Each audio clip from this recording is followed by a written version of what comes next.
কথাটা বললেন না, বন্ধ করেন, আমি খুশি হব। আমরা আমরা প্রয়োজনে মায়ানমার থেকে, প্রয়োজনে পাকিস্তান থেকে আমাদের যা যা লাগে আনবো, তারপরে তোমাদের পা আর চাটবো না আমরা। দিন শেষ, ওই দিন শেষ, তোমাদের পা চাটার দিন শেষ। সোনার বাংলাদেশ এখন, ঠিক আছে? হাসিনাকে ভাই তোমরা পাঠাও, হাসিনাকে বাংলাদেশে পাঠালেই তোমাদের সম্পর্ক ভালো থাকবে, আদারওয়াইজ তোমাদের সাথে ভালো সম্পর্ক আর নাই। আমাদের বাংলাদেশের পটাকাকে তোমরা পোড়াবা না, তাহলে তোমাদের পটাকাও আমরা পোড়ানো শুরু করব। এখন তো আমরা পোড়াইনি, পায়ের তলায় আমরা রেখে একটু হাঁটাহাঁটি করেছি, আগামীতে তোমাদের পটাকা পুরাবো আমরা। বাংলাদেশে হিন্দুদের উপর অত্যাচার হচ্ছে, অত্যাচার বেড়ে চলে 2024-এ দাঁড়িয়ে অত্যাচার পর অত্যাচার বেড়ে চলেছে বাংলাদেশে। সেই সেম জিনিস কিন্তু আমাদের ওয়েস্ট বেঙ্গলের বুকেও কিন্তু কিছু কিছু রাজ্যে, কিছু কিছু এলাকায় কিন্তু ভিন্ন করে এই সমস্ত হচ্ছে। কি হচ্ছে না, মুসলিমদের সংখ্যা বেড়ে যাচ্ছে এবং হিন্দুদের সংখ্যা আস্তে আস্তে কমে যাচ্ছে। আর যেখানে মুসলিমদের সংখ্যা বেড়ে যাচ্ছে সেখানে কিন্তু হিন্দুরা থাকতে দেওয়া হচ্ছে না, সে এলাকায় শুধু মুসলিমরাই থাকবে, তার জন্য হিন্দুদের ওখানে থাকতে দেওয়া হচ্ছে না, সেখান থেকে তাকে তাই দেওয়া হচ্ছে, হয় মেরে পড়া, ধমকি দেওয়া হচ্ছে। এই সমস্ত কিন্তু আমাদের ওয়েস্ট বেঙ্গলে ঘিরেও শুরু হয়ে গেছে। সেটাই কিন্তু শুভেন্দু অধিকারী স্যার কিন্তু বলতে চাইলো যে ওপারে বাংলাদেশে যেরকম হিন্দুরা নিরাপদ নয়, ভালো নেই, সেম জিনিস কিন্তু আমাদের ওয়েস্ট বেঙ্গলও এপারে দেখা গেল। উনি সোজাসুজি কিন্তু মমতা ব্যানার্জির উপরে দিল যে মমতা ব্যানার্জির যে সরকার চালাচ্ছে সে সরকারে কিন্তু সেম জিনিস আমাদের ওয়েস্ট বেঙ্গলেও, মানে পশ্চিম বাংলাতেও হচ্ছে। এবং ভারতবর্ষ যে একদম সামনে যে সীমান্তবর্তী এলাকা আছে, এলাকার কাছে, মানে যেখানে একদম বাংলাদেশ শুরু, সেইখানে কিন্তু আজকে শুভেন্দু অধিকারী বড় একটা সভা করলো।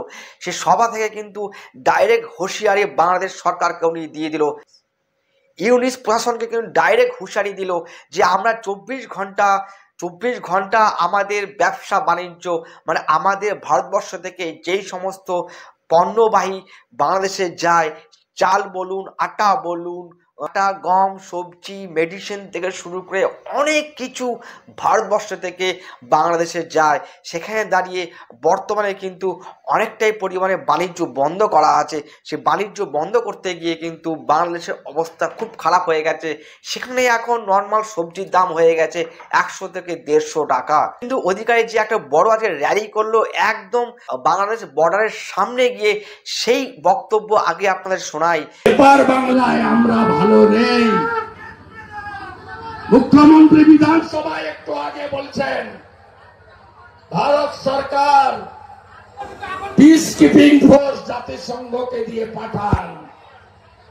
মাননীয় ফালাকাটায় দুর্গা মণ্ডপে ঢুকে যখন জিহাদিরা বলল শাক বাজাবেন না, উলুধ্বনি দেবেন না, ঢাক বাজাবেন না, কোথায় ছিল আপনার পুলিশ?